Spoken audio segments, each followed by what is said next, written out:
இந்த திருமணமான பெண்களினுடைய வலியை எத்தனை கவிதைகள் சொல்லிருக்கு. படிக்க தெரியாத ஆணிடம் கிடைக்க கூடாத புத்தகம் இந்த பெண். நீ படிக்க மறந்த புத்தகம் அல்ல பெண், நீ படித்தும் புரியாத பக்கங்கள் இந்த பெண்.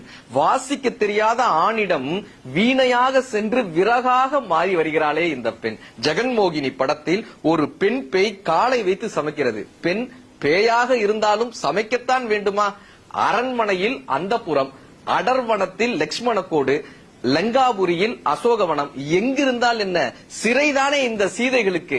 உயர் சாதியில் பிறந்திருந்தாலும் பெண் தாழ்த்தப்பட்டவர்களாகவே நடத்தப்படுகிறார்களே. உன் உயிர் நண்பனுக்கு நண்பனாய் இருக்கிறாய், உன் அன்பு தாய்க்கு அன்பு குழந்தையாய் இருக்கிறாய், அலுவலகத்தில் அதிகாரியாய் இருக்கிறாய், எப்பொழுது எனக்கு கணவனாக இருக்க போகிறாய்? உறவுகளில் தவறு யாருடையது என்பது முக்கியமல்ல, உறவு யாருக்கு முக்கியம் என்பதுதான் இங்கு கேள்வி. உனக்கு உறவு முக்கியமாக இருந்தால் பேசலாம் வா. இந்த திருமண